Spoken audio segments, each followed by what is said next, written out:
अरे थाली भर भर के भगवान को अर्घ चढ़ाने वालों, किसी भूखे गरीब की झोपड़ी में एक थाली भोजन भी पहुंचा दिया करो, ध्यान रखिए।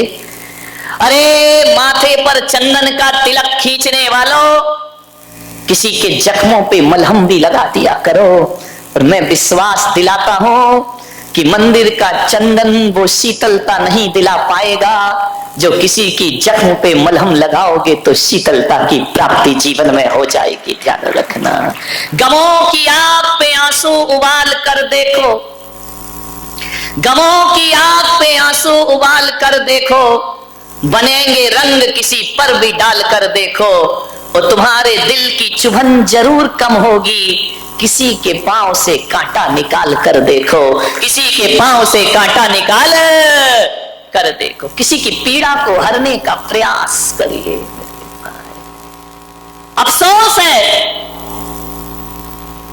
कि रुद्राभिषेक करने के लिए, जिनाभिषेक करने के लिए और महाराजों के पैर धोने के लिए हमारे घरों में लोटा भर भर के दूध मिल जाता है, लेकिन पड़ोस में किसी का भूखा बच्चा रो रहा है तो एक गिलास दूध हमारे घर से निकलता नहीं है, ध्यान रखिए। और मैं पुलक सागर कहता हूं कि दूध से भगवान का अभिषेक करो, कोई मुझे समस्या नहीं है, लेकिन आपसे निवेदन करता हूं किसी भूखे बच्चे के मुख में एक गिलास दूध जरूर दिया करो। मैं कहता हूं कि जो मंदिर में दूध चढ़ाएंगे और भूखे बच्चे को नहीं पिलाएंगे, परमात्मा भी उनका दूध स्वीकार करने को तैयार नहीं हो सकता है। अरे किसी भूखे बच्चे को दूध पिलाओ मेरे भाई। लोग धोते हैं मेरे चरण, दूध से धो देते हैं, मुझे भीतर से लगता है यार क्यों मेरे पैरों में बर्बाद कर रहे हो। किसी बच्चे को पिला दो, और किसी बच्चे को तुमने पिला दिया तो मैं समझ लूंगा कि पुलक सागर ने दूध से अपने चरण अपने आप धुला लिए, ध्यान रखना। मैं कोई विरोध नहीं कर, नहीं तभी तुम्हारे यहां लड़ाइयां हो जाएं कि महाराज दूध वाले या पानी वाले। अपन ना दूध वाले ना पानी वाले, अपन तो जिनेंद्र वाले और जिनवाणी वाले, ध्यान रखना। नहीं तो आदमी गलत अर्थ बहुत जल्दी लगाता है कि अभी पानी वाले खुश हो जाएंगे, दूध वाले नाराज हो जाएंगे। और महावीर कहते हैं कि ना तो पानी वाला मोक्ष जाता है ना दूध वाला मोक्ष जाता है, यहाँ तो पिछी कमंडल धारण करता है उसके लिए मोक्ष की प्राप्ति, जो पानी भी छोड़ता है और दूध भी छोड़ दे। अपने को क्या लेना देना, तुम कुछ भी चढ़ाओ, लेकिन प्रेरणा देना मेरा इतना ही फर्ज है। मैं ये नहीं कह रहा हूं कि मंदिरों में अभिषेक करना बंद कर दो, लेकिन मैं ये कह रहा हूं किसी भूखे को दुत्कारना बंद कर दो, तुम्हारा जीवन सार्थक और सफल हो जाएगा। अफसोस होता है मुझे कि हम कृष्ण के मंदिर में जाते हैं, महादेव के मंदिर में जाते हैं, नंदी को शीश झुकाते हैं, गाय को माला पहनाते हैं। वाह रे इंसान, जिंदा गाय धक्के खाती है और संगमरमर की गाय को मेवा चढ़ाते हो, मिष्टान चढ़ाते हो, ये तुम्हारा कोई धर्म हुआ करता है? विचार करिए।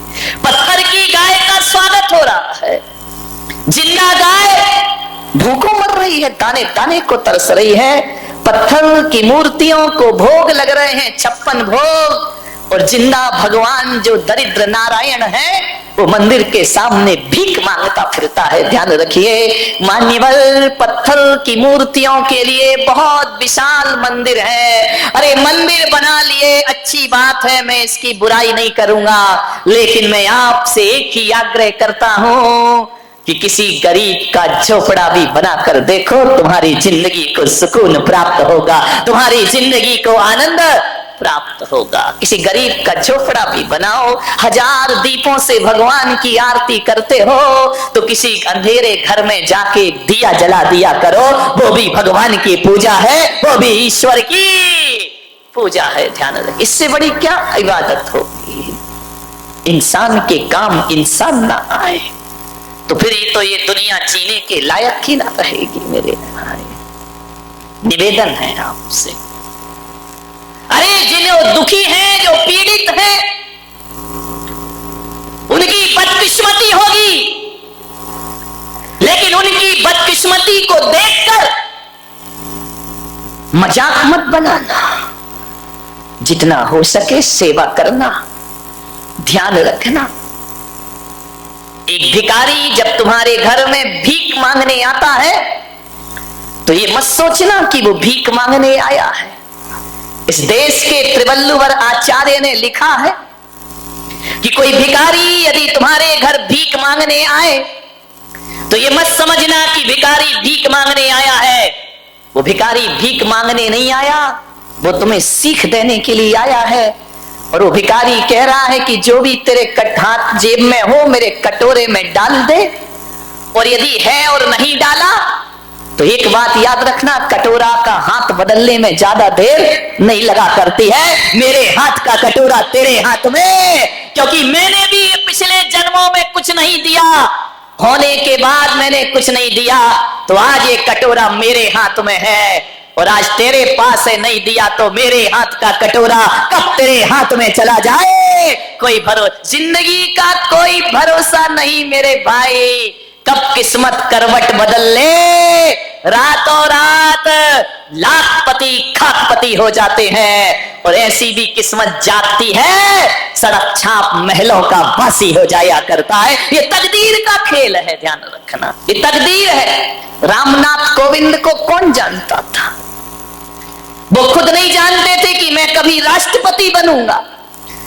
मिट्टी के घरों में पैदा हुए, कच्चे मकानों में, दलित परिवार में पैदा हुए, पढ़ाई का इंतजाम तक जिनके पास नहीं था। मेरे भाई, जब राष्ट्रपति का चुनाव का अवसर आया तो पूरा देश तो क्या, जितने भी दल हैं वो भी नहीं जानते थे कि रामनाथ कोविंद एक चमत्कार बनकर के नाम प्रकट हो। कितनी अटकलें चल रही थी। कोई बोला कि आडवाणी बनेंगे, कोई बोला सुमित्रा महाजन बनेगी, एक से एक अटकलें चली। लेकिन ध्यान रखना, ये मोदी ने कुछ नहीं किया है। जब किस्मत चमकती है ना तो छप्पर फाड़ कर प्राप्त हुआ करता है, ध्यान रखना है आपको।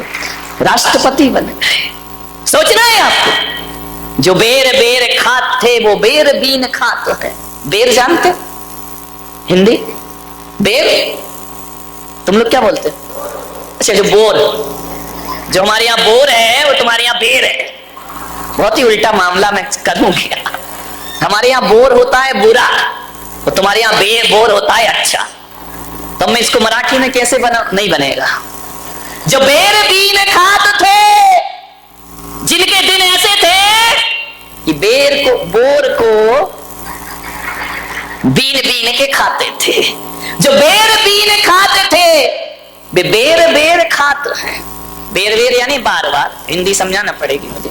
जो बेर बीन खात थे वो बेर बेर खात है। जो बेर बेर खात थे वे बेर बीन खाते। तकदीर का कोई भरोसा नहीं। कल तक जो बेर बीन बीन के खाते थे आज उन बार बार खाते हैं। कल जो बार बार खाते थे आज बेर बीन बीन कर। तकदीर का कोई ठिकाना नहीं, कब किस्मत पलट जाए। और किस्मत ऐसे खूबसूरत मोड़ पे धोखा देती है। अब देखो ना देश के हालात। अब आडवाणी की किस्मत में नहीं है तो नहीं है, अब क्या करोगे तुम? क्या कर सकते हो? ना पीएम बन पाए, थोड़ी आस थी कि राष्ट्रपति बन जाएंगे, उन्हें क्या मालूम था इसी समय फाइल खुल जाएगी। विचार करिए, सोचना है आपको। अब नहीं है तकदीर में तो नहीं है। लोग बोलते हैं कि सोनिया का बड़ा त्याग है, जीतने के बाद भी मनमोहन को मुख्यमंत्री प्रधानमंत्री बना दिया। अरे काय का त्याग मेरे भाई। पहले के जमाने में कहा जाता था मजबूरी का नाम महात्मा गांधी, अब कहा जाता है मजबूरी का नाम सोनिया गांधी। क्या करोगे? बदलेगी परिभाषाएं। ये तकदीर के खेल है मेरे भाई, सोच लेना, जिंदगी को समझना। आज सब कुछ है, कल कुछ ना रहेगा। आप देख रहे हैं ना, मैंने एक दिन और बताया था, रेमंड्स ग्रुप के मालिक, रोज अखबारों में आ रहा है दर दर की। तो इस कलयुग का, अभी का, प्रेजेंट का उदाहरण है। अपनी बुलंदियों पर इतना नाज मत करो, अपनी बुलंदियों पर इतना नाज मत करो। हमने तो आसमान से सितारों को गिरते देखा है, ध्यान रखिए। आसमान के सितारे भी एक दिन जमीन पर आ जाते हैं। ऐ माटी के पुतले ना इतरा के चल, तेरे जीवन का कोई भरोसा नहीं। और बूंद पानी के पड़ते ही गल जाएगा, कच्चे बर्तन का कोई किस पर अकड़ क्या है तुम्हारे पास जो अकड़े अकड़े घूमते हो? क्या है बताइए, क्या है अपने पास? टाटा बिरला रिलायंस को देखोगे ना तो उनकी चपरासी की भी हैसियत नहीं है अपनी, ध्यान रखना। अकड़ ऐसी है कि हे भगवान कि रामनाथ कोविंद के पिताजी हम ही हो जैसे धरती पर। विचार करिए क्या है हमारे पास? ठीक है कुछ नहीं है, ध्यान रखना। बहुत अपने बाप पड़े इस धरती पर, सेवा करो। मान्यवर, जीवन किसी का एक सा नहीं होता है। कभी सुख मिलता है, कभी दुख मिलता है, कभी धूप, कभी छांव। अंगूर की बेल में सभी अंगूर मीठे आए जरूरी तो नहीं है ना मेरे भाई। खट्टे भी आते हैं और मीठे भी आते हैं। गुलाब की हर डाल पर फूल ही फूल हो जरूरी नहीं है, कांटे भी होते हैं और फूल भी हुआ करते हैं। लेकिन कांटों को दुश्मन मत समझो, ये कांटे फूल की सुरक्षा है। दुख को बुरा मत समझो, ये दुख तुम्हारे सुख का स्वाद बढ़ा दिया करते हैं, ध्यान रखिए। आप सोचिए यदि जीवन में सुख ही सुख हो तो ये जीवन जीने लायक ना बचेगा।